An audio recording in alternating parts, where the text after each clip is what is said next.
Here we go. Hey, everybody, and welcome to the Fantasy Fullback Dive, brought to you by the good people at the Roto Street Journal, acting as your lead blocker for fantasy glory, acting as your road paver for fantasy excellence.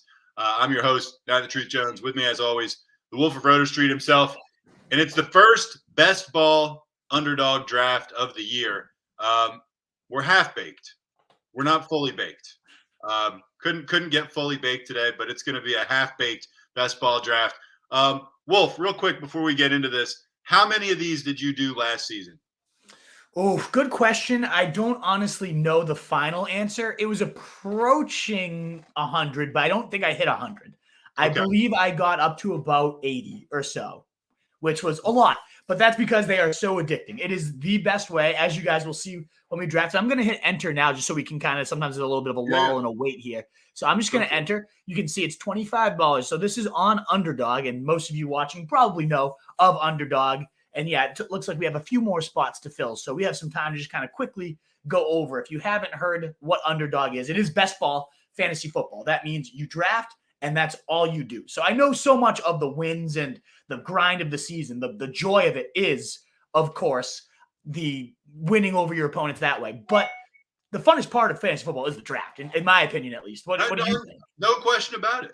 Yes. Okay. Because it is a grind otherwise. The waivers, making the right sit-start decision, which is always a mental toil.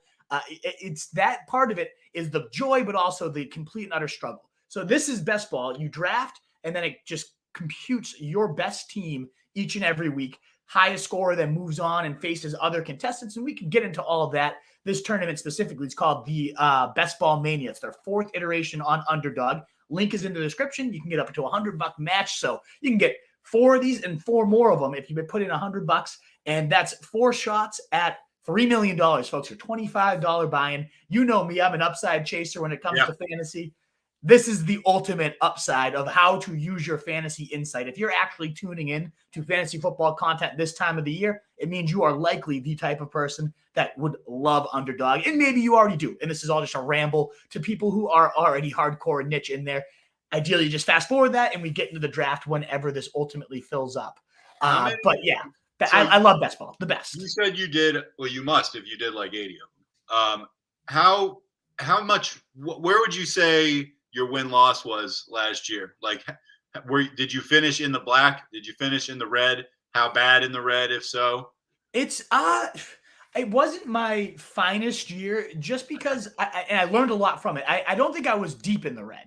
I had a couple teams that advanced for the first few rounds, and once you have a few teams advance, the prize pools go up dramatically. So I had a couple that really carried their weight, won a few $100 each. And so if I was in the red, it would only be a couple, but I wasn't also hugely in the green. It wasn't I had a couple years ago where I was very much in the green and was raking it up. It just wasn't my finest fantasy year. I think I learned a lot. I mean, there's some things we'll talk about in these drafts. Receivers tend to go far more heavily than the running backs do. And so even though I've always been a bell cow breeder, even though I love starting running back, when you can have like Derrick Henry in round 3 sometimes in these drafts, maybe I do instead go to Cooper Kupp early on and start taking advantage of the market.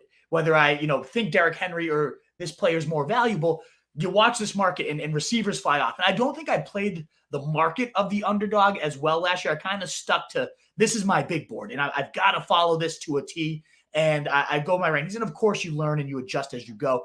But I think this year I'm really going to try to focus on, I'm going to actually make a separate set of rankings for the site that are just best ball, specifically for Underdog. It's really, I do play some of the DraftKings. They have like a $10 for a million, tournament on DraftKings too. I'll throw some Hail Marys at that, no doubt about it. But mainly, I love Underdog. I think it's the funnest platform to play on. So I am going to come up with some best ball specific rankings. Maybe a series I was thinking of, Truth. And I know we're just kind of rambling here as we wait for the draft to get going. But I thought a fun series. I yesterday was sitting, and I'm sure you've seen ChatGPT at this point. AI, and everybody knows what that is at this point. I just started asking, what is best ball? And it gave a pitch perfect definition. Okay, what are some best ball strategies? And granted, some of it is just like rote, just kind of stock answers, but it had a lot of like upside chasing if you're doing a high field tournament like this, because you're trying to beat, 400,000 other people. It's not about like just winning one. So it had some real insight to it. So it was interesting. I thought a series might be fun to like just record myself screen recording, talking to AI and like what they think of fantasy football. I don't know. It's pretty interesting to me where all that stuff's going. I got to try Google's AI. Oh, Bard, yeah. Yeah. Had some fun with it. Started, Right. tried to be conversational. Then I started, I'm a big hypothetical guy. Who would win? Like, who's the best at whatever? And so I started hitting the AI with some of those questions. Oh, what were some good ones? Let's hit it. So I asked the AI if it thought a polar bear could beat Chuck Norris in a fight. And how did it answer? So it gave the case for both sides. Kind of leaned polar bear, but was on the other hand, Chuck Norris is a very accomplished martial artist. And so then I just asked, could what do you think about two polar bears against Chuck Norris? And it was just no way. No chance. Yeah, no chance. At least it's got some realistic stuff baked into it. It recognizes Chuck Norris might stand a chance, but two polar bears, no way. Chuck Norris. No, yeah, let's not be stupid. Yes, exactly. I think we are a go here too, so we can kind of cut the BS. We were just talking though, as a joke. We kind of want to get this free strain, and I know. We got number 2 pick here, baby. Let's go right at the top of the draft. And breaking news: Tunes is in this draft, I think. Oh, Tunes is in this draft with us? He's 3. Number 7 right there. K2 right. 7. That's classic. So we're going to have to just steer him away from everyone we're going to pick. That sucks. I know, it's true. We're going to have to use more smoke and mirrors than usual. Exactly. Yeah. So everything I say today is a lie. Although we're picking before him on the front end, but on the back end, we're picking. He's just going to snipe who we want. He's going to watch our queue this entire time. Brilliant. That's how you get the edge. One of these streamers saying, "Well, they draft. Let's steal their guys." If we're even right about who we're talking. Well, if you've been watching Succession. Oh, come on! Of course, I love Succession. All right, just checking. Yes, yeah, good question, but yes, of course. So we got to figure it out. The draft is starting, and we'll definitely chat some Succession and Tunes. That's awesome. We're drafting. I was joking, obviously, by being pissed. It's great. I wish you were on the opposite end of the draft, so we weren't literally looking at the same player pool. But so. I know McCaffrey's my number 1 on my big board, but as I was talking about, getting that receiver early is huge because they fly in these drafts. And I am very impressed always with the running backs. Are you going to go Jamar here? I kind of want to go either Jamar, Tyreek, Cooper Kupp. I like going Jamar. I would not go Cooper Kupp with your first pick. I would go Jamar or Tyreek over him. If you're talking best ball, Jamar's going to have some 50-point games. Yeah. I mean, I know he got hurt last year, but he really T. Higgins is incredible. We all know that would be an alpha on probably 90% of the teams in the league. But Jamar Chase, when he's healthy, by the end of the last year, you really saw him take over. It was always kind of a 1A, 1B, and then it was no, Jamar Chase is the one here. And when he has those type of games, he's unstoppable. I think he's on par, if not better than Justin Jefferson in terms of just potential best receiver talent. He's in that conversation 110%. Oh, yeah. So, we might not have seen the best of him, and it's already been such a what word would you describe? A delight, a treat to watch Jamar Chase. So I've been watching a lot of English Premier League football, soccer, and one thing I love about it is the commentators. Someone will make a really nice shot, and you or me would be like, "Oh man, that was awesome." And they'll just be like, "Oh, that was a delightful touch." We got to use some more of those adjectives when describing our fantasy players now. Right, we should calling people a delight. We don't do that nearly enough. A joyous occasion as he steps onto the field. Right. It is. Now, the truth, as this is going, I'd love to bring up something like Jonathan Taylor at 6. Now, could Jonathan Taylor rebound and have a huge season? Absolutely. He's one of the guys and last time I faded him, it didn't go so well. He absolutely destroyed the league in rushing, was insane. My worry with him, and I'm not saying fade Jonathan Taylor, probably the best pure runner in the NFL, but I do worry a little bit. I think we talked about this, or I talked about it on the rookie show, in the Riser show we did together last week. Anybody out there, check that one out. It's a great show. We talked about all the updated big board, which is guiding rankings. But like I said, I am going to make a separate best ball rankings. Back to Taylor, though. I dropped him a few spots because if Anthony Richardson's the starter, now Minshew being the starter, I'd actually be more inclined with Jonathan Taylor because he loves to dump it off.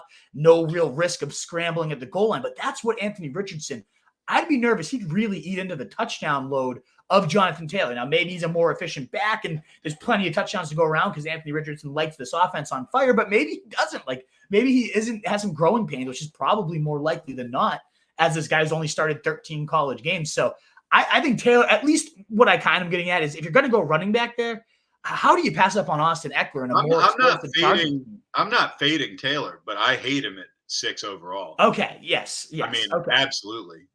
Yeah. Like that's. I mean, there's been a couple picks in the first round I don't love, but that was the first. Well, let's talk about those because I mean, Austin Eckler to me, I do like I said, going receiver a little early, at least in the first round on these, and then maybe getting some running backs at the turn. But like, if you're gonna go running back, why not Austin Eckler? And even like Bijan Robinson here, like above Eckler. I get Bijan's the sexy new prospect. Yeah, that's crazy though. I hate that pick probably more than the Taylor pick. Okay, yeah. So why don't you dive in a little bit on your hate, and then I'll kind of build off it and talk. Well, I mean, we're probably saying the same thing. It's like if you want to go running back there's multiple guys I like more than Robinson or Taylor in that spot. I mean, obviously, I like Eckler way more. I probably like Barkley more. It's tough to pass up on Derrick Henry. I don't know, Tony Pollard. Like, I don't know. I wouldn't have gone with either of those guys. Right. I'm pretty much in agreement there, especially with Eckler. It's like he's already been so damn good. I know this. He was disgruntled about his contract, but like he's already said worst case I'm playing, and then I'll just get a new deal next year. Love that mindset, and we're about to pick. So let's look in the clock. Can I see who's available? We got Pollard, we got Henry. So Toon's probably waiting for us to talk. I'm not giving Toons anything. I do like actually getting Josh Allen. It's such a big edge, and the big three quarterbacks are already out. Josh Jacobs. I mean, Devonta Smith's hog if we really want to go early receivers and just like hammer the mid-round running backs, which I do love. An underdog too. You do love a good mid-round running. All righty, Toons did get the last of the quarterback edges. I got to give him credit for that pick. I think it's a really smart play there because it was such a huge edge. All right, who do you like out of Pollard, Henry, Jacobs, Breece Hall? No, I'd rather go one of these three running backs. Who do you like? Tradition makes me lean towards Henry, but part of me wants to go Pollard. I don't know. I think Henry might have a better chance at falling to us too. I'm going to go Pollard because they are. Yeah, you're right. We're picking again soon. And I like going Henry or Jacobs here. Like I love having those two backs. We have our anchor receiver and then two we're probably first round potential backs, right? We're probably going to get one of them. Yeah. I'm hoping for one of Jacobs or Henry here. Yeah, if this guy goes Henry Jacobs here at the turn, I'm going to be so Nope, we got one of them at least because he went. And I like the T. Higgins pick, but we had Jamar Chase, and that kind of. Let's take Henry. You go Henry over Jacobs. I agree. He's so fun to pull for. Yeah, he is. He's way more fun to pull for than Josh Jacobs. I know. And Jacobs had that insane year. I do like that he's on the franchise tag, so they might just like hammer his workload again. I don't see much in the way of him going. He had 301 points last year. I don't see much in the way of a risk there, but he is skipping voluntary workouts. So like, what if he pulls some sort of holdout shit? But I love it. And Toons goes him, and I think it's a good play there. He was the running back, 3-4 last year. I don't see any reason why it will get worse because I think Jimmy Garoppolo, we know his history with the checkdowns. That was the big thing that Jacobs is always a good receiver, but he wasn't being used as a receiver for whatever reason in the first regimes. And the guy that everyone thought was a committee guy, McDaniels, decides, no, I'm going to ride a workhorse because I recognize the talent I have here. And so, bam, we had an absolute conversion. Can we just stop the presses here and just let the local media know that the first best ball of the year has started? We got Jamar Chase, Pollard, and Henry. I mean, I love it. Yeah. What a start, can we just take the trophy now? This is $3 million. Truth, start getting the yacht money ready. Let's get our down payment. Okay. I mean, I'm in love with it. Yeah. And I mean, those are all guys that get you a little bit aroused, right? Oh, absolutely. There's definitely movement going on significantly right now. Right. There's definitely movement below the table. Yes, I mean I shouldn't call it significant. It's small, but it's mighty. The movement's mighty. It's not producing much, but right. You know what I'm getting at. I the opposite of what Derrick Henry has between the legs. Let's put it that way. Right. Oh man. All right. So I just saw that Justin Fields went off the board.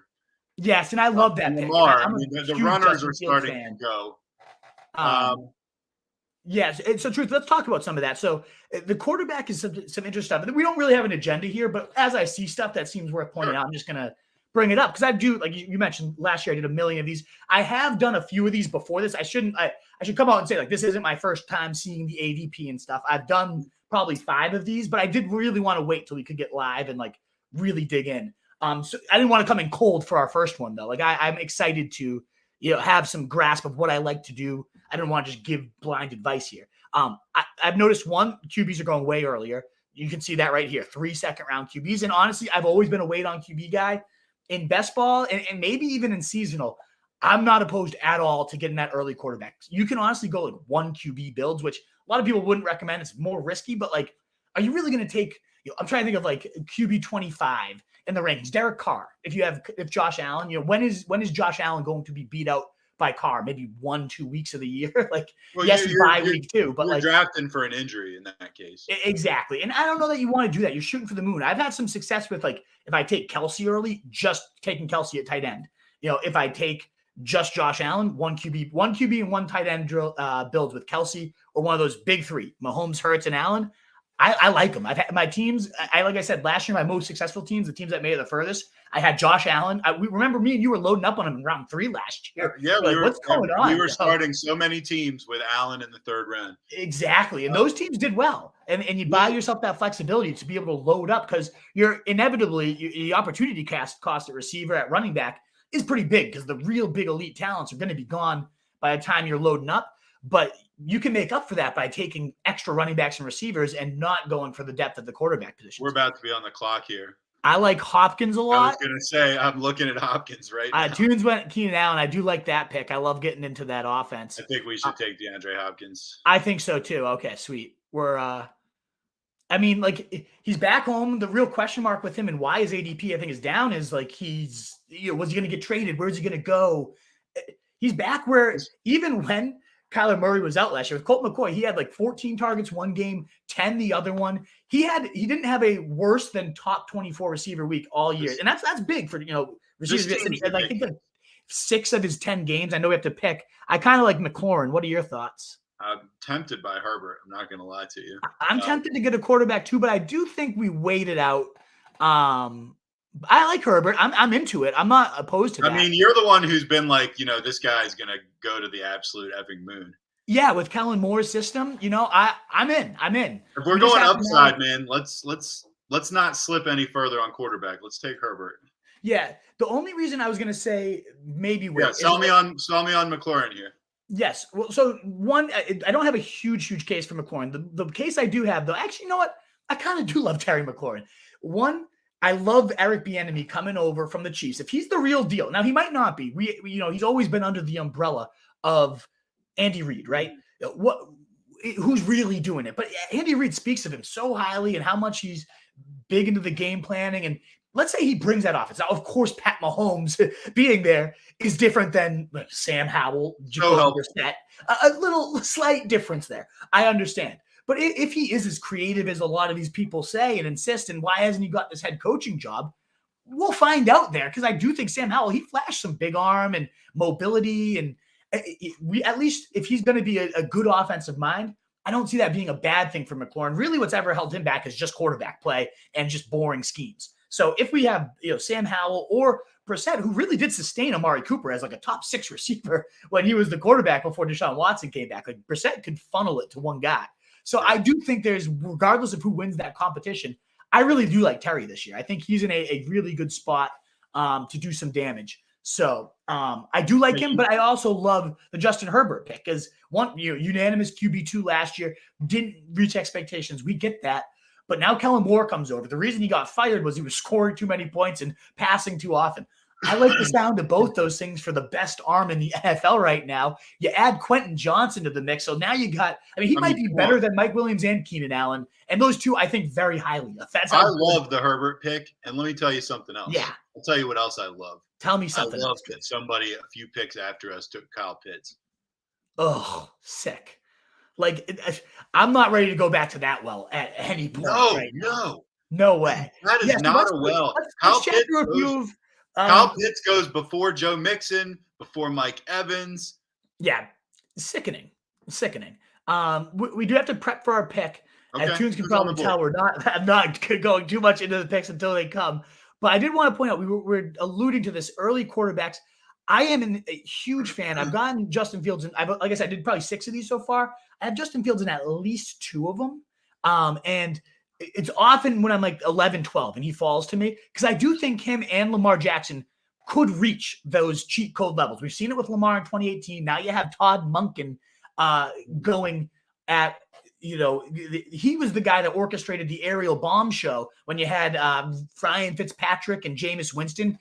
Every other week it was somebody else, but they were just going bananas. I don't know that he'll go that complete air raid bananas offense, but I do think it's certainly going to be higher than Greg Roman. So I think Lamar Jackson could conceivably, with good weapons, Bateman, Andrews, now you add in Zay Flowers, you bring in Odell, huge potential upside there. I think Lamar Jackson has cheat code upside to reach the Jalen Hurts, Mahomes, Allens. I also think Justin Fields, you mix in DJ Moore, that recipe. We saw AJ Brown, Jalen Hurts. Then you got the same thing with Josh Allen and Stephon Diggs, right? So I like going those guys in round 3, or Justin Herbert. We're talking, bring it back to our pick. I like getting that guy that he might throw 45, 50 touchdowns this year with those weapons in Kellen Moore. All righty, it's our pick.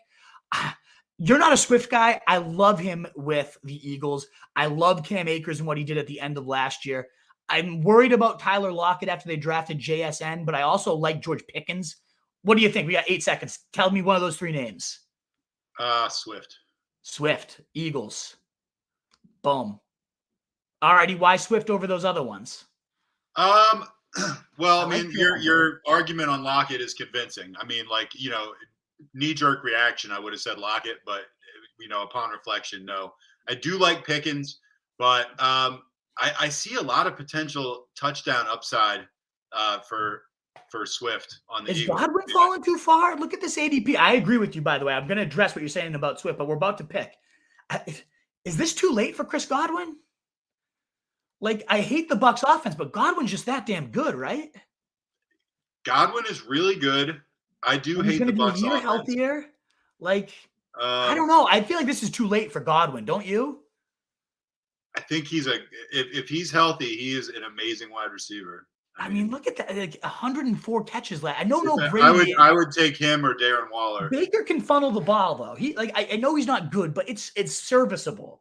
Yeah. I love God. I mean, Godwin's our wide. Look at these 3. I mean, Chase, Hopkins, Godwin, and then these 3 horses: Henry, Pollard, and Swift, and then Herbert at QB. I have 0 complaints about this team. I am a huge fan of what we've built. No, I mean, I remember we did a playoffs one. Yeah.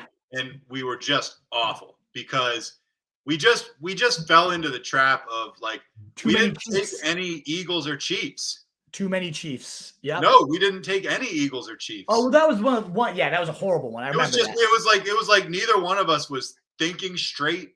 Yeah. But then the other thing you kept talking yourself into receivers on teams that were going to lose in the first round.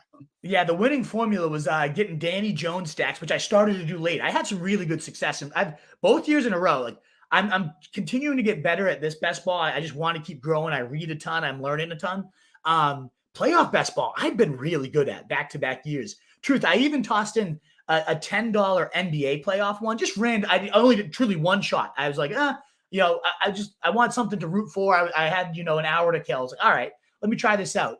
I've made it through the first 2 rounds, and I'm in second place right now in the 3rd round. If I move on, there's a shot I could win, 100,000 is the grand prize. I don't have the best team. I'm not going to get to the 100,000, but there's 1,000 plus upside with this team if I move on. There's good competition, big risk. I need the Nuggets and Lakers to go to 7 games, and I think I'm in the bag.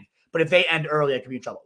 We're a football thing. We're rambling about that. But whatever it's worth, I like Denver in 5 in that series. I hope not. I hope the Lakers give them a series. I'm pulling for the Lakers to make it longer, but I think Denver's just too good. I should have even told you this right at the top. Me and CJ went to the Celtics last night. It was awesome. It was phenomenal. Awful ending. Phenomenal time. It was great to see CJ. It was great to catch up. And then it was horrible, ending to that game. That 3rd quarter was the most deflating thing ever. Oh, yeah. The Heat are nuts, man. 3 seed. I mean, the 8 seed, like, are you kidding me? But all right. I'm sure that's what the Celtics are saying. I'm looking at Yeah. a couple of these. I still like the Celtics, though. Do you? Yeah, I do. All righty. So let me. I'm gonna But quickly summarize. I certainly like the Bucks over the Heat too, and I mean they shoved Yeah. that up my ass. So. I mean, yeah, crazy. Well, Giannis's injury, but they're capitalizing. They're good. And Jimmy Butler, Jimmy Butler, man, love the guy. The list of players that people have like let Jimmy Butler go to get is long and terrible. He's the man. Like that's the Jimmy. only sympathy right now to me is like obviously I'm pulling for the Celtics as hard as I can, but Jimmy Butler's a fucking legend. Like I'm all about him. He's a fucking legend. Yeah, all righty, back to football. So the first trend we talked about is getting a cheat code quarterback, and I do think the first 3 are the obvious ones. Justin Fields, Lamar Jackson, that next tier really could bump in there. And then you got Burrow and Herbert. And I think there really is a drop-off. Maybe Trevor Lawrence could get to that like true cheat code. And I think there isn't much after that. So I do like where we got Herbert. I know he's more stationary, but he actually, who I read this from was Scott Barrett, who wrote about how Justin Herbert runs a better 40 time and I think a couple other athletic measurables than Josh Allen. Like, it's not that he can't run. It's just that he hasn't been used that way. And Kellen Moore ran Dak at the goal line a bit, just adding 4 to 5 rushing touchdowns. And Herbert, a Konami Herbert. I know. Wrap your mind around that. I think that was. I'm glad you steered me that because I always do want to load up on receivers, but like the fact that we got Godwin at 74, like I could have considered him in McLaurin at 50. So I think it was a smart audible truth. I really like that we went Herbert there. I loved it because there's nobody below him that I like remotely as much. Right. The other guy I was considering there, if Godwin was gone, I like the Darren Waller pick a lot. I like stacking Daniel Jones late. That was what I was going to say about quarterback is the only reason I don't love going right away is I think like a Danny Jones, Geno Smith in like round 9-10 is a really nice combo. And then maybe you add one of the rookies late and you just have like 3 QBs. But I like what we did. I prefer what we did, especially the way, the fact that Godwin fell to us. I know Tune's probably wondering our thoughts on his team too. Now he's drafting with us. I definitely want to offer some of those. I don't like much that's here right now. Don't like Jameson. Yeah, this is getting ugly. Yeah. Right. What about Juju? I know it's uninspiring, but I think you could catch 100 balls with the Pats. And I love Devin Achane, I think it is. I love him. So I'm going to just go Juju. I know it's not like sexy, but it's not sexy. What do you think about, we got to get a reliable starting tight end. Like, but look at it now. Like targets every week. Fry goes 109. That's the next highest. I think we just go 3 late cheap guns and like aims at touchdown upside. I love, I think we absolutely look at how late this guy goes. Truth. Taysom Hill, tight end 22. He was the tight end 3, and he's perfect for this format. Like, he's not going to be in your lineup when he has his complete zeros. I get why he'd be tight end 22 in like regular fantasy football, 2 boom or bust. But when he has his 30-point days, like that's going to go to your team total. So I'm a big Taysom Hill fan. Whether I even have like Kelsey, like it's nice to get Taysom Hill late. I think he's one of the best ball picks. Taysom we got to pick somebody. He's great for best ball because he's a guy that many times is going to get 0. But sometimes is going to get 30. I really like Daniel Jones, Truth. I want to give you a reason why. I know we have Herbert, but I think this guy is like we get our backup QB and we're good. No, I like it. Okay, boom. Let me talk about Daniel Jones. And now we don't have to think about quarterback the rest of the draft. Last year, this was a really good factoid I dug up. The first 7 weeks where like they were, you saw how big Saquon was getting fed, right? Like every game, like 25, 30. And that's when Saquon was going nuts early. And he had a great year too. But it took a while for Brian Daboll and Daniel Jones to click and for Daboll to fully let the keys, into Daniel Jones' hand. And so when he finally did, at week 7 on, Daniel Jones was the QB4 in fantasy. And he had, I think, 3 30-point days, which was like as many as Josh Allen. And he just had he was running. Remember they were calling, I think his teammates called him Vanilla Vic. Or somebody labeled him that. I forget who it was. It might have been his teammates. And it's just like he has the Konami upside. Now he was doing this quarterback 4 numbers with friggin' Richie James and like Isaiah Hodgins Dayball used him well. They're NFL talents, I guess. But like now he has Darren Waller. You add in Jalen Hyatt, who I thought was a steal in the draft this year. I think he was a great, pick there. Paris Campbell, speed. I don't know how he'll be used. Maybe he has an untapped ceiling. Like I love Daniel Jones, and then you get these like late cheap stacking guys. Hodgins goes late, like he was a beast. So don't get me wrong, I really like the Jones pick. I mean, yeah, it always worries me a little bit going one quarterback. Although I understand sometimes, like that's what you're doing. I wouldn't go one quarterback with Herbert. He's a totally competent like quarterback. If he'd been our starter, I probably would have been okay with it. But I mean, right, exactly. I'm absolutely okay with him as my someone's going to have like a big week between those guys. I think we have a good shot at like 30 points a week. Like I think that's crazy, but like they're both going to have multiple 30-point weeks. So ideally they are in opposite. Yeah, hopefully they bounce off each other well. But I think that division offers huge upside. Like the games are going to be huge upside scoring fests. You know what I mean? Yeah. So I'm a big fan of it. So it would be weird. It probably not the best use of our depth. Geno Smith, though, going this late is insane. And like, that's just a different strategy. You're trying to think about like how to be different now. I'm going to toss in a few more. I know Tunes is going to be before us, and I want to give Tunes. I'll make sure to grade your team. You guys that were watching, if you're still with us, I hope you're enjoying it. Ask any questions. I'll answer those all at the end. But I'll do a breakdown of the draft and like, really dig deep into like the picks I liked and not afterwards. So Tunes, I got your team grade coming. Don't you worry. I appreciate you drafting with us. I like Damian Harris with the Bills. I think there's a lot of upside there. I know we took Swift, but I don't hate owning that entire backfield. And like when one of those guys goes down, the other one's going to be huge. Penny's had huge days, like I don't hate that. You got AJ Dillon if something ever happened to Aaron Jones.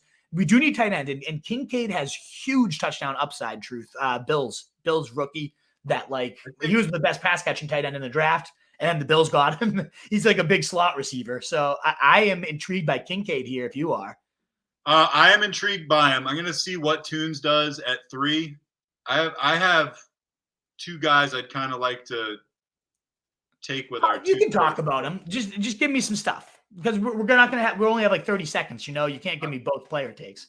Well, we can give Tunes our secrets. I'm thinking we go the Buffalo guys at the turn.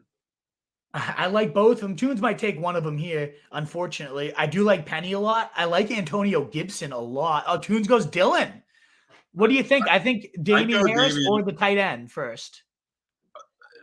I think the tight end. We need a tight end. Okay, get him. And I'd say take Harris if he's there at the turn. Well, and if we miss Harris, I like these 3 running backs. We miss Kincaid, it's a big drop. Yeah, no, I hear you. I think that was the right call. They're talking about featuring Gibson. So truth, I think Gibson's one of the most underrated picks right now. I don't know if I'll sell you on him over Damian Harris or Penny, but they're talking about elevating his role this year and Bieniemy, how he used McKinnon. I think Gibson's a better player than McKinnon. So I could see him being a cheat code in like a system like that. What are your thoughts on him? He's always gotten it done for me. I'm lukewarm at best on any Washington player. I know that maybe that's just okay. So you really want to go Harris over him?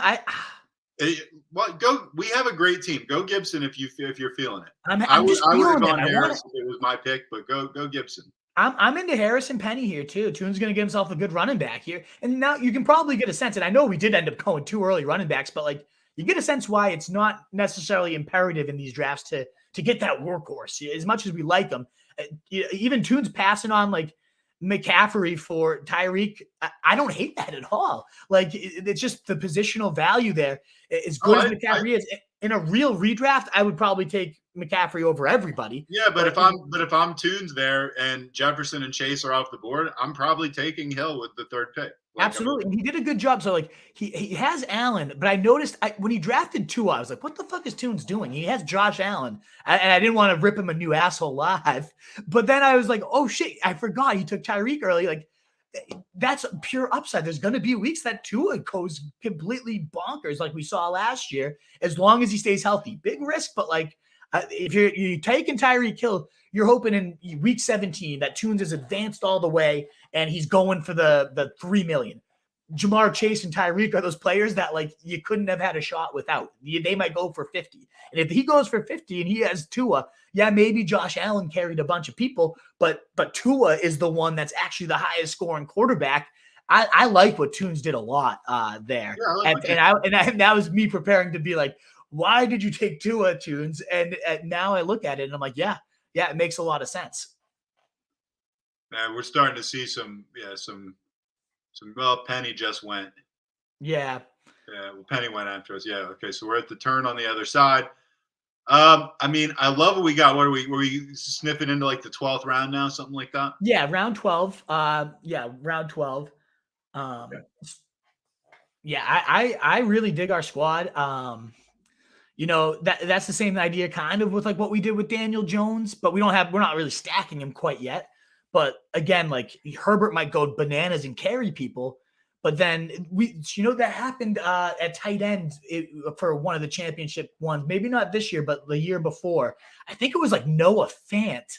The guy had that like was barely in his lineup, and he had a great tight end all year. But then Kelsey, I think he had Kelsey. Remember, there was like 1 week 16 he didn't play or something, I do remember that. This guy had Noah Fant have like 2 random touchdowns or something nuts, and it's like, boom. Or maybe it was Gronkowski. I can't remember exactly, but it's one of those things like everybody, or Mark Andrews, I think is what it was. Everybody had Mark Andrews that year. And, I do think we should grab another tight end. Yes. Oh, absolutely. We need a few more tight ends. Somebody I like this guy. Somebody reliable, I'm a big Okonkwo guy. They have as I knew as soon as I said him, he's going to be gone. I jinxed it. I don't hate Irv Smith, the next guy waiting up. He's going to get hurt. He's going to break my heart. He's going to break your heart. Catches touchdowns. In his body. What'd you say? I said he's going to break your heart and he's going to break some bone in his body. Yep, that sounds about right. But Bengals offense, it's always a little juicy. So it's like if he stays healthy, they didn't draft anybody in this tight end premium draft. They don't even take anybody. Sam Laporta's getting rave reviews, and Detroit has a wide open tight end spot. Who do you like? Going these rookie tight ends. Should we just go another rookie or Hill? No, I think we go Laporta then Hill. Yes, I think that's exactly what we do. Do it. Although Taysom Hill goes 173. Go Laporta. I want Laporta. I think we can get Taysom Hill later. He goes 173. Really? Our next pick after this will be 167. I think we can wait on Hill, and if we miss, we miss. It's not like it's not like right. It's not like okay, that's fair. All right. So who are you thinking for our next pick? What do we got on the board here? We're not going tight end. I don't hate DJ Chark, wide open number 1 potential job for a new rookie. The Panthers, I don't love Adam Thielen. I think their other rookie, Mingo's interesting, but I think DJ Chark makes a lot of interesting sense. When he plays, he balls, don't you think? Yes, I would actually go DJ Chark, but somebody took him. He goes right there as I'm raving about him. Damn it. Oh, man, I don't know. Maybe we just go Taysom, and so that way we just don't miss on him, Because it's not like I'm in love with anybody else right here. Like, nobody's screaming to me. Okay. I'd be pissed if we missed on Taysom. Let's do it. I mean, we might as well. We want him. Let's do it. This is best ball. We need to start building our receiver depth for sure. Okay. So like, right. I do love what we think we end this. You think how many picks do we have left? 3 or 2? If there's one pick I don't love of ours, it might be the Juju one. I feel like we were. I didn't really like that pick either. I'm just thinking, Bill O'Brien. What if he does turn the offense around? Like what? I do like him. Every time he's been a play caller, he's had good offenses. Jacoby Myers is gone. The role is a slot role, which Juju has. Like for all his faults, he's a pretty good slot receiver. No, like he's always had a pretty. I think it's not sexy, but he's a guy that he is not sexy. It's kind of like Jacoby Myers last year. It's like very similar. I might be in your lineup like 60% of weeks because I had just had 13 points, and I'm not the one that in week 17 is going to go for 40 and bring you home the title. No, you see, huge Juju going nuts on week 17. There's the script, folks. It's leaked. You see Juju at the bar. He's like a solid 7. Like you're just like, yeah, that might be generous. like good enough. Yeah, good enough to go home with. Maybe. 6.5. Yeah. Yeah. You gotta have like a couple pitches of PBR, I think. Well, I'm assuming that comes with the territory. All Uh, these bar comparisons that we've been doing for literally like 6 years now, they all assume that you've had a few. oh, always. Yeah. Yeah. You're not like sober in the bar. Never. I actually don't even know what it's like at the bar. Like I've become so out of touch with like what it would be because now that I'm engaged, I didn't love going to the bar anyways. I mean it's how I met my I was gonna now say you met fiance. your So soon to be wife at the bar. so obviously I thank the bar in many ways for that. It truly was just like on the dance floor. It's wild. But like. I don't know. Like that kind other of than makes once you find your McCaffrey at the bar, it's like why keep going to the bar? We even went together to like the place we met. We're like, oh, let's relive it. And we're like listening to a mediocre cover band, like dancing next to college students and like then like a complete older. Like, is that why are we doing this right now? It's not like we just went home. Yeah, you're welcome to So being me. You're like me 12, 13 years ago. yeah, you probably exactly.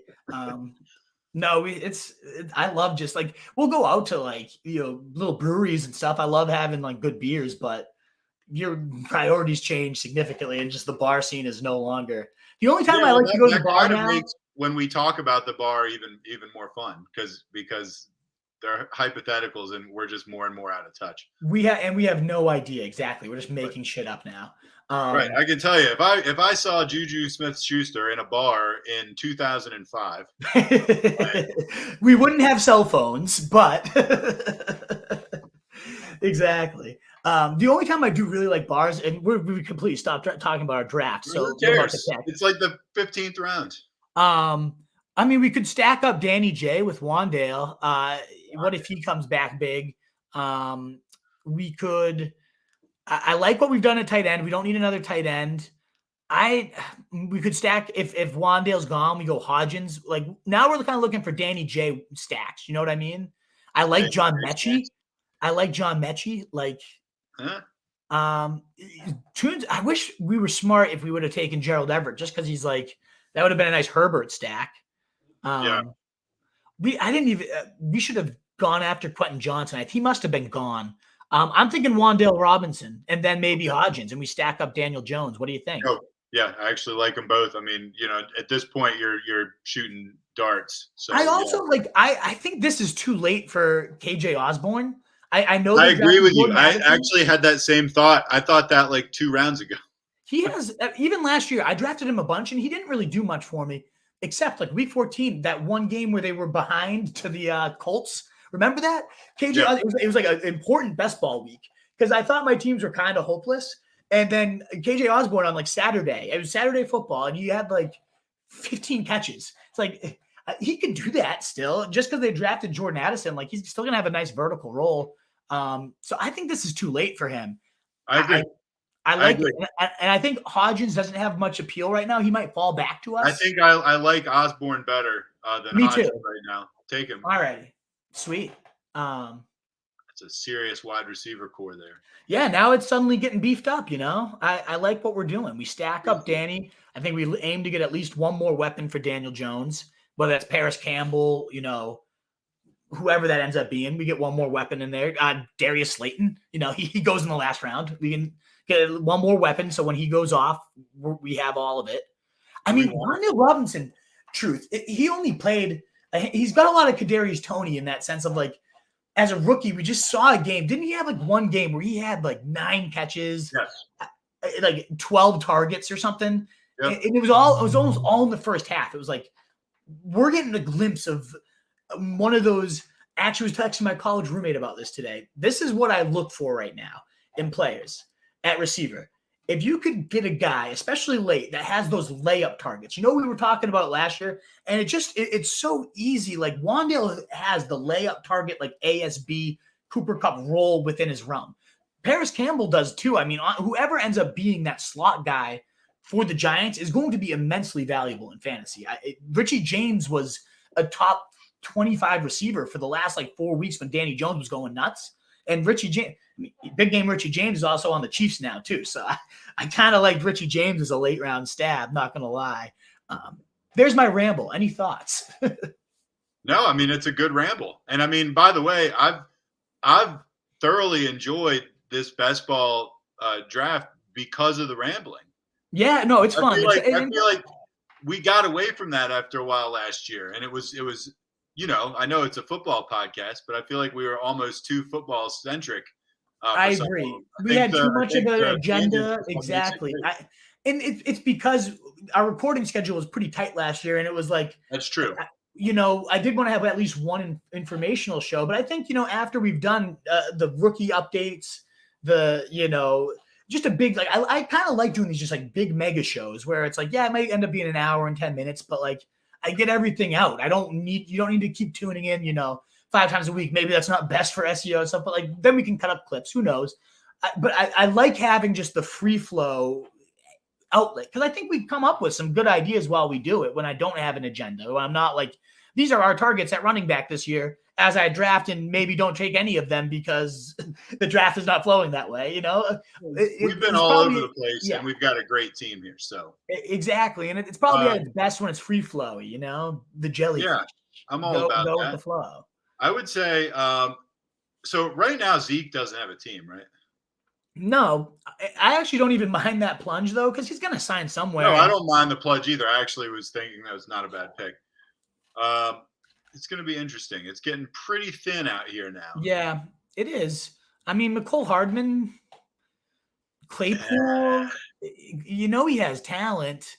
I do actually like Robert Woods. I think he has, as unsexy as it is, somebody's going to be a target hog for the new rookie quarterback in Houston. It's a 49ers scheme. Somebody's going to have a layup role. I was just talking about liking layup roles. Like I like him. And you know who else? He might already be drafted. I like Mahomes. Nathaniel Dell is another one of those guys that could be there. Patrick Mahomes. I do like stacking up Hodgins here with our guy. So that, I mean, you think about Claypool, like big bot, like as a rookie, he had a 45-point day. Even if he has just one of those over the season, it's like we've been chasing that for Claypool for like 2 years now. Yeah, but he hasn't been that bad. He just, the only cause is how horrendous he was when he got traded. Like it was a very, I am worried, but it's also so late that like maybe you do bet on talent here. Robert Woods, if you saw him in a bar in 2005, is a solid 4. I think you're underselling him. Underselling Robert Woods as far as sex appeal? He might have like honestly 120 targets this year. It's like, I know it seems ridiculous. Toons fucking steals Hodgins, prick. I like going Nathaniel Dell though. That's the rookie there. You like him more than Woods? Stroud wanted him. Yeah, he's electric. He had like 29 touchdowns the last 2 seasons. Fine, let's stack up. Let's load up on Houston receivers late. Yeah, because they're gonna suck, right? So they're gonna have to throw. I'll go right back to the well and take Woods. No, I'm encouraging you to do so. We need a solid 4 on our team. I'm in. Maybe we have Woods on our team. He'll make all the other wide receivers look a lot sexier. I know. Now our running backs are pretty fragile. No. We are thin at running back. That's what you do though when you have to, you don't take Tony Pollard and Derrick Henry to draft a bunch of running backs after them. But with our next pick, we would probably. I don't mind going Woods here too.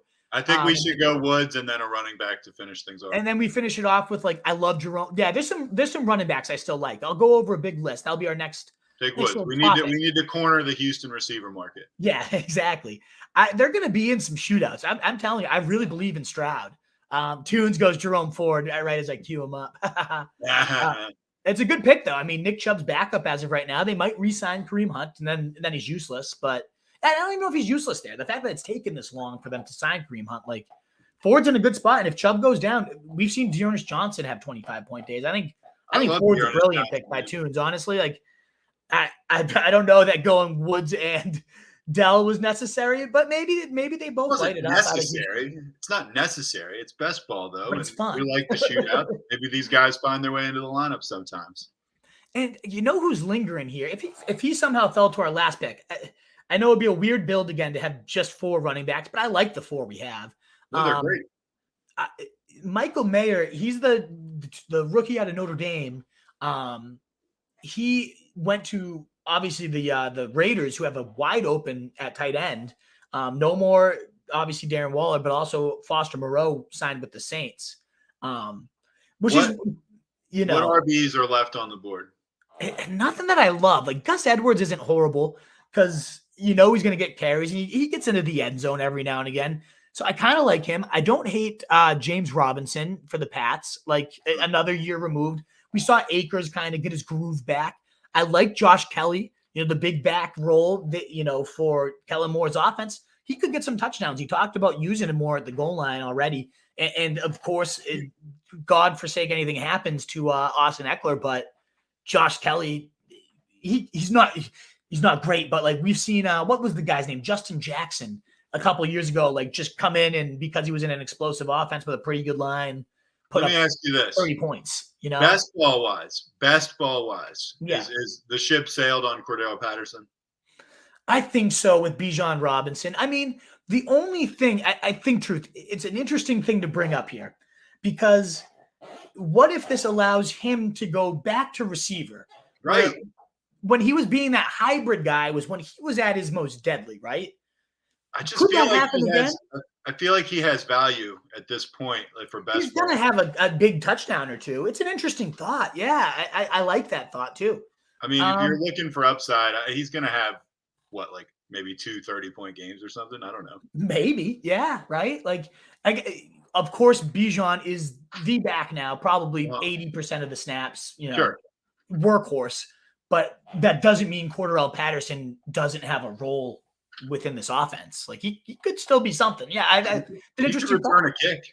He hasn't been much on my radar, truth. I think that's a really interesting thought. But yeah, exactly. A kick return touchdown and boom. Like he might be in your lineup. Yeah. It's an interesting thought. I don't know. Yeah. I mean, it's like we're not in love with anybody else. I might lean towards his upside. Would this be just let me just open my legs for you to boot me in the balls again, Clyde Edwards-Helaire? Yeah. That's what that would be. That would be okay. Just confirming. I hate him. So no, we can't try him again. First round pick. Yeah, they didn't pick up his option though. So like we've seen that before, and then they just it happened with Josh Jacobs. They just rode him to the ground. Now Josh Jacobs is infinitely better. We saw way more from Josh Jacobs. I'm not trying to compare the two, but it is the Chiefs' offense. Pacheco, yeah, I think it's his backfield. McKinnon, yeah, he's probably got the receiving role. But what if one gets hurt or? It's not without the realm of possibility. Clyde Edwards-Helaire, a former first-round pick, singled out by Pat Mahomes, could come back into value. That's all I'm saying. This late. Nah. Am I just opening myself up to be? I just feel like at some point, I mean, it's like kind of like Josh Gordon with us. Yeah, you just keep chasing. We chased that tail for like 7 years, and it's just yeah. He was like the worst. Remember we were so in on him in the Andy Reid offense. We were in on him as recently as like a year. I think that's my gravest fantasy sin. I think like I recommended him over Kamara that year, and that was the single worst. Like, all right, we got to pick one of these guys. I liked your Patterson take. Truth, you want to go him? Let's do it. It's best ball. It's best ball. He had 8 touchdowns last year. I mean, he still put up some touchdowns. Yeah, like. That's the one thing with Bijan too. So, let's talk about some picks. Bijan going above Austin Eckler. Why I don't like that. And when you I know you said you had to run around at that 5. How about Bijan going over Travis Kelce? Over Kelce. Yeah. I don't like that at all. Look, anybody being anti-Bijan is going to look like an idiot because he is a generational prospect. This is Saquon Barkley. I'm not hating on Bijan. I'm just saying this year, right now, that pick didn't make any sense to me. No, and there's a couple layers to why it's just like as good as he could be. And I think he could be great. Like we know Arthur Smith loves to run it. Nobody ran it more often than the Falcons last year. Their line was like top 5 in Pro Football Focus. I just like Googled it and was like, then you kind of look and you're like, well, Tyler Algier averaged nearly 5 yards a carry. Who was the backup there? Oh, the Caleb Huntley? No, is that what his name was? Like all their running backs, nobodies is the point. We're averaging 4.8 or better. And I like Algier. I'm not calling him a nobody, but like actual nobodies behind him were averaging. Patterson had 5 yards a pop. Didn't they have a guy that like had like 11 rushes and was like 5 of them were like touchdowns. All touchdowns. Yeah, I think it was Huntley. I think that's what his name was. I can't remember. Like it was something more generic. You're thinking of the player because you see him on red zone. You're like, God damn it! It couldn't have just been Algier or Patterson. Like, no, it was somebody that I did not own. Nobody owned. It was never worth owning him. No. So this is the thing though, is like, so there is some great script there. And Bijan is the truth, one of the best. Like Duck, and I trust Duck with running backs. He is really good with backs. Our Roto Street Duck. He said this is his favorite running back since Adrian Peterson. And like, maybe not for me, like that level of enthusiasm, but like that take isn't even insane. So I love the player, love his setup. So could he be a great pick at 8 there? He really could. He could just go bananas. And we've seen Arthur Smith ride Derrick Henry. Like he has a great run game. It's a great setup. It really is. Let me ask you this, Wolf. But no, let me hold on. I know I'm rambling, but there's the one downside to it is Arthur Smith, yes, could be a boom, but think about Kyle Pitts, right? Like this freakish all-world talent that can't fail, right? Well, he hasn't been used to perfection by any means. Like, I don't think Arthur Smith fucks this up, but like, could he? Maybe. So you don't go him over Kelsey or Eckler, is all I'm saying. That, I love Bijan. You don't go him over Eckler and Kelsey, in my opinion. You know who Kyle Pitts reminds me of?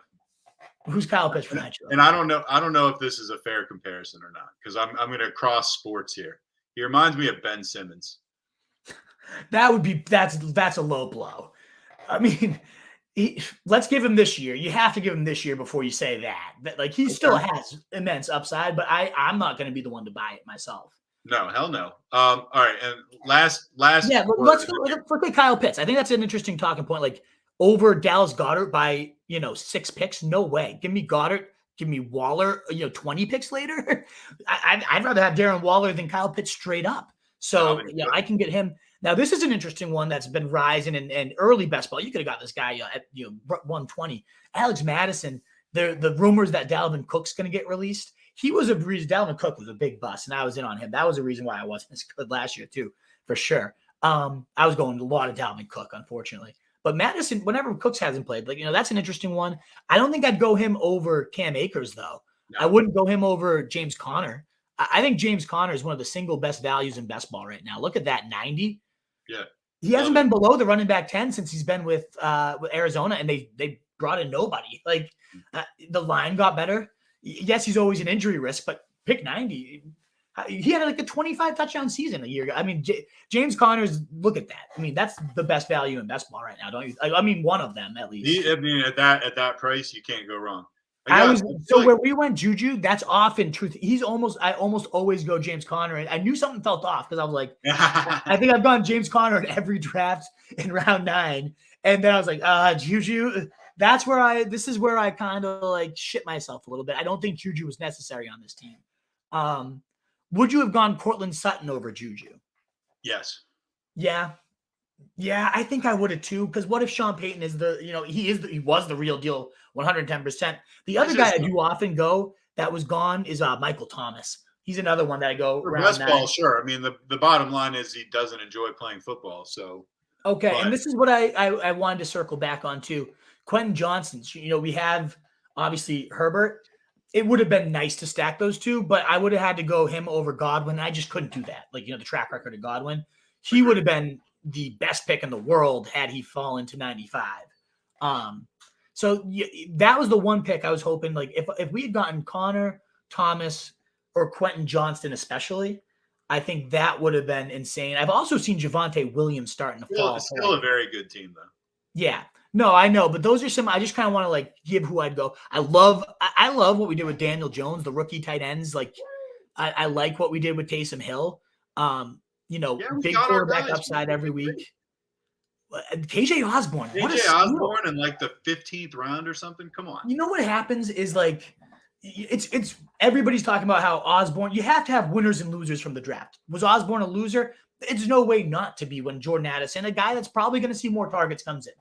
But I think there's just always an overreaction because it's like all you consume is Osborne down, Osborne down, Osborne down, Osborne down. And because we have to react, we have to talk about something in February when nobody cares about fantasy football other than us nuts. Right. But once you keep hearing Osborne down, down, down, down, like he's going to have a few big games, and if somebody gets hurt there, and that's the worst thing. I'm not ever wishing any of that, but even like what if Jordan Addison gets hurt? He's a smaller guy, like not very physical off the press. Like Osborne could just be the number 2. It's not like it's a guarantee Addison beats him out, and even if he's the 3, it's a pretty good role. He's been good in already historically. I think that might be our best value pick right there, KJ Osborne. What do you think?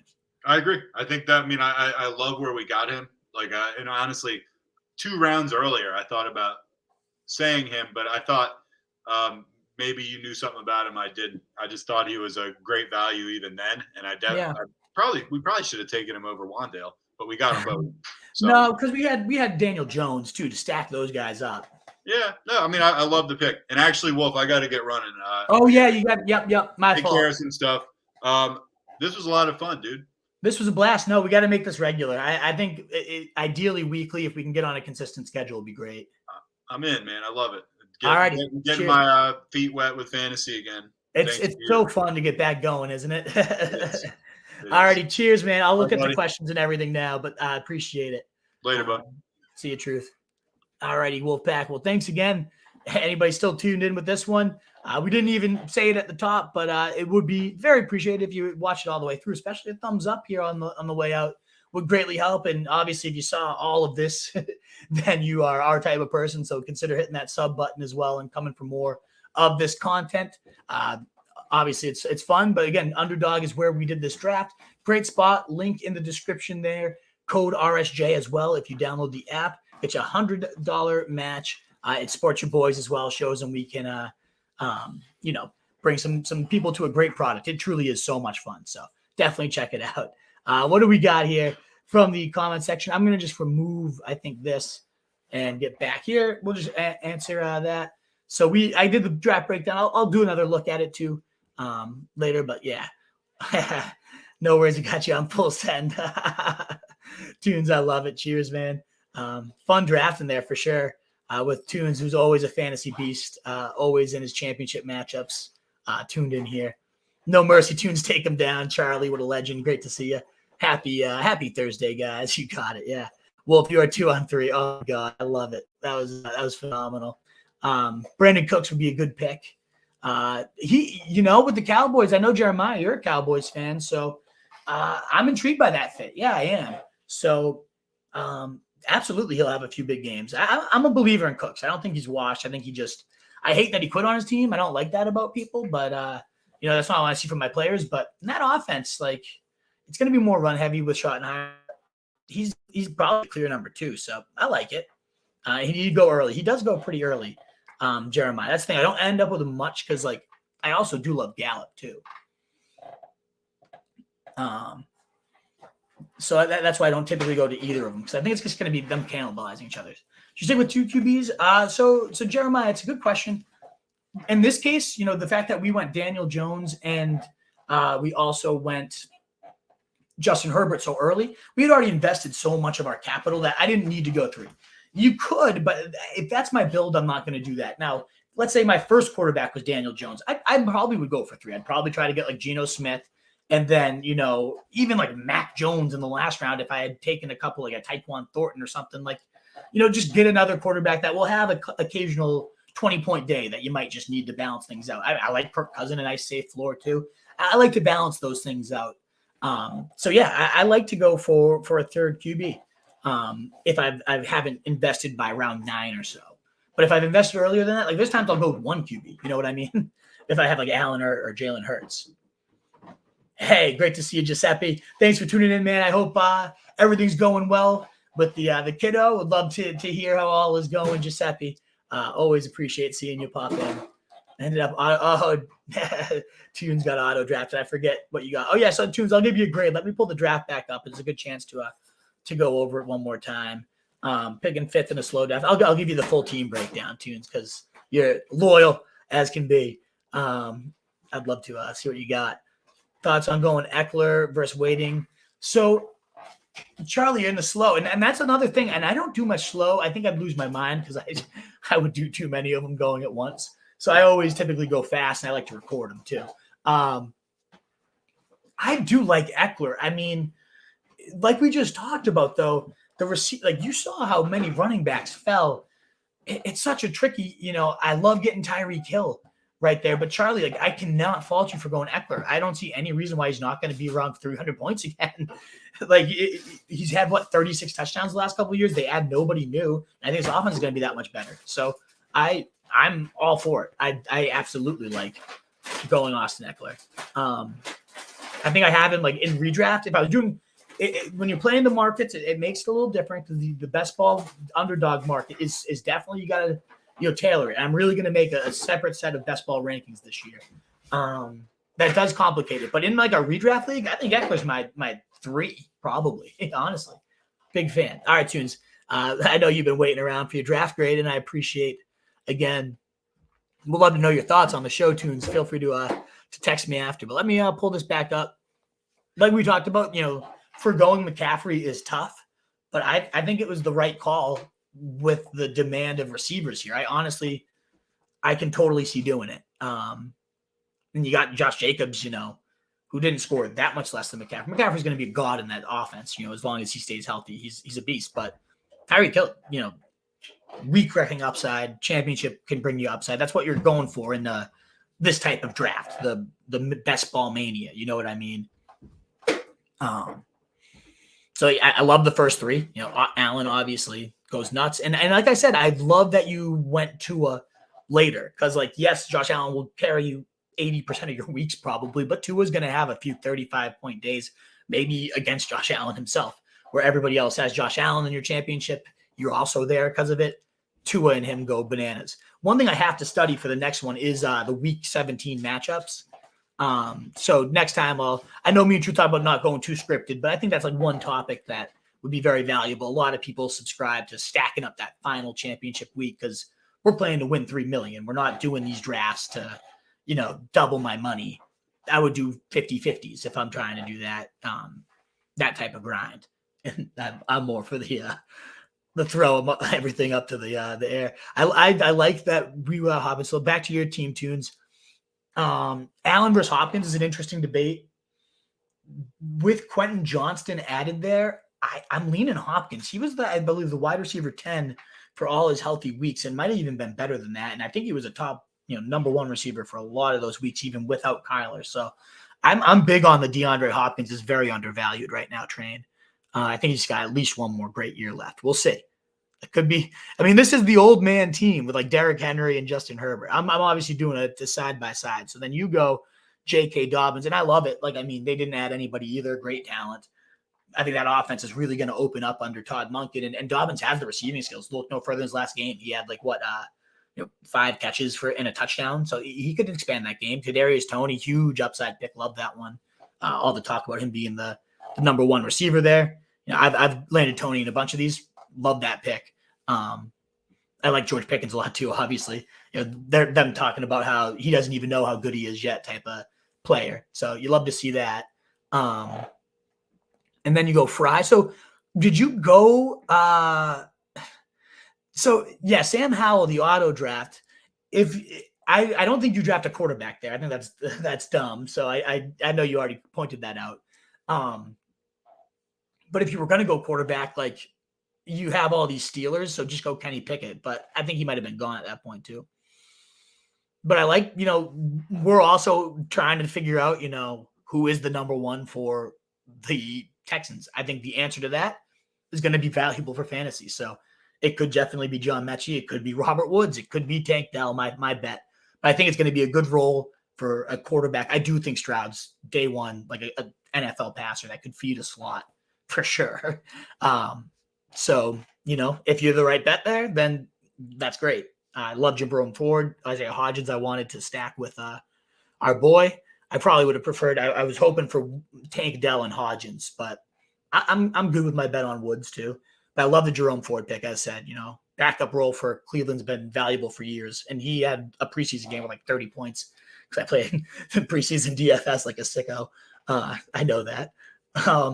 Yeah, I think it's a good, really, really good squad. Tunes. You said B. I think you're being hard on yourself. I think this is a good team. I would say a sturdy B+. I didn't love the Tyler Boyd pick and Jalen Hyatt as much as I do like him. He has I can't fault it because the upside's there, but like that's another one. I think this is an interesting question to arise from this draft. Maybe text me this, Tunes, that I want to remember is, if you don't mind, who's going to be number one for the Texans and who's going to be number one or slot rather weapon for the Giants. Because like Jalen Hyatt has a good shot, but so does Wandale, who I got 20 picks later. So like I like betting on that role. I do. I don't think that Hyatt has a particular edge over Wandale, so I'd rather go that later in that sense. But I like figuring out those two things. They're very cheap right now, and you can stack Danny Jones, you can stack Stroud, and I think they're going to be like sneaky big values to emerge in those offenses. The 49ers style scheme is probably what they're going to be doing for the Texans. The passing game coordinator comes over with Ryan's the head coach. So yeah. Alrighty. Well, there's my recap of my team and your team, Tunes. I think I give you honestly a B+ A-. I really do. Maybe I'm being generous. My only other thing I wish I had done is I love the Slayton pick by Bill Z, especially with that Daniel Jones. I probably should have gone Slayton over Woods. But yeah,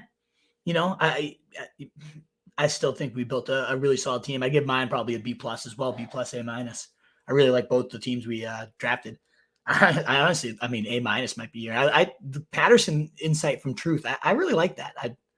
That's one I hadn't thought of. So that's something I'm going to give some serious thought. You could end up being one of my guys at like this price. Why not?